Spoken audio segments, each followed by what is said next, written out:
ನಮಸ್ಕಾರ ವೀಕ್ಷಕರೇ, ನಾನು ನಿಮ್ಮ PH ನಾಯ್ಕೋಡಿ. NCI ನ್ಯೂಸ್ಗೆ ಸ್ವಾಗತ. ಗದಗ ಜಿಲ್ಲಾ ಜೆಡಿಎಸ್ನ ಸಂಘಟನಾ ಚತುರ ಮಕ್ತುಮ್ ಸಾಬ್ ಮುಧೋಳ್. ನಾಯಕನಾಗುವ ಮೊದಲು ಜನರ ಸೇವಕನಾಗು ಎಂಬ ಹಿರಿಯರ ವಾಕ್ಯವನ್ನು ಅಕ್ಷರಶಃ ಜೀವನದಲ್ಲಿ ಅಳವಡಿಸಿಕೊಂಡು ಬಂದಿರುವವರು ಗದಗ ಜಿಲ್ಲಾ ಜನತಾದಳ್ ಸೆಕ್ಯುಲರ್ ಅಧ್ಯಕ್ಷ ಮಕ್ತುಮ್ ಸಾಬ್ ಮುಧೋಳ್. ಸರಳತೆ, ನಿಷ್ಠೆ ಮತ್ತು ಸಂಘಟನಾ ಚಾತುರ್ಯದಿಂದ ಅವರು ಜಿಲ್ಲೆಯ ರಾಜಕೀಯ ವಲಯದಲ್ಲಿ ತಮ್ಮದೇ ಆದ ಗುರುತು ಮೂಡಿಸಿದ್ದಾರೆ. ರಾಜ್ಯದಲ್ಲಿ ಜೆಡಿಎಸ್ ಪಕ್ಷದ ಸ್ಥಿತ್ವ ಕುರಿತು ಕೆಲ ಕಾಂಗ್ರೆಸ್ ನಾಯಕರು ಟೀಕಿಸಿದ ಸಂದರ್ಭದಲ್ಲೂ ಮಾಜಿ ಪ್ರಧಾನಮಂತ್ರಿ ಎಚ್.ಡಿ. ದೇವೇಗೌಡ ಹಾಗೂ ಮಾಜಿ ಮುಖ್ಯಮಂತ್ರಿ ಎಚ್.ಡಿ. ಕುಮಾರಸ್ವಾಮಿಯವರ ನಾಯಕತ್ವದಲ್ಲಿ ಪಕ್ಷ ಕಾರ್ಯಚಟುವಟಿಕೆಗಳನ್ನು ಬಲಪಡಿಸಿ ತಿರುಗೇಟು ನೀಡಲಾಗಿದೆ. ಇದೇ ದಾರಿಯಲ್ಲಿ ಗದಗ ಜಿಲ್ಲೆ ಹಾಗೂ ರೋಣ ಕ್ಷೇತ್ರದಲ್ಲಿ ಜೆಡಿಎಸ್ ಪಕ್ಷವನ್ನು ಸದೃಢವಾಗಿ ಕಟ್ಟಿಬೆಳೆಸುವಲ್ಲಿ ಮಕ್ತುಮ್ ಸಾಬ್ ಮುಧೋಳ್ ಅವರ ಪಾತ್ರ ಮಹತ್ವದ್ದಾಗಿದೆ.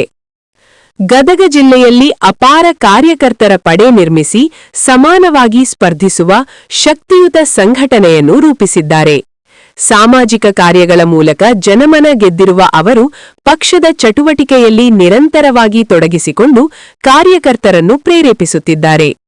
ಅಧ್ಯಕ್ಷರು ಸೂಚಿಸಿದ ಕೆಲಸಗಳನ್ನು ಕಾರ್ಯಕರ್ತರು ಚಾಚು ತಪ್ಪದೆ ನಿರ್ವಹಿಸುವಂತಹ ಶಿಸ್ತಿನ ಸಂಘಟನೆ ನಿರ್ಮಾಣವಾಗಿದೆ. ವೈಯಕ್ತಿಕ ವಿವರಗಳು. ಹೆಸರು ಮಕ್ತುಮ್ ಸಾಬ್ ಮುಧೋಳ್.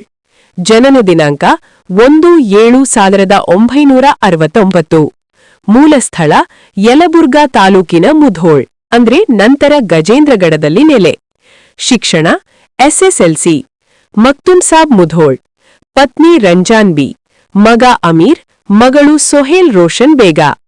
ಸಂಘಟನಾ ಸಾಮರ್ಥ್ಯ, ಪಕ್ಷನಿಷ್ಠೆ ಮತ್ತು ಜನಸೇವೆಯ ಮೂಲಕ ಗದಗ ಜಿಲ್ಲೆಯ ರಾಜಕೀಯ ಕ್ಷೇತ್ರದಲ್ಲಿ ಮಕ್ತುಮ್ ಸಾಬ್ ಮುಧೋಳ್ ಅವರು ಪ್ರಭಾವಿ ನಾಯಕನಾಗಿ ಹೊರಹೊಮ್ಮಿದ್ದಾರೆ.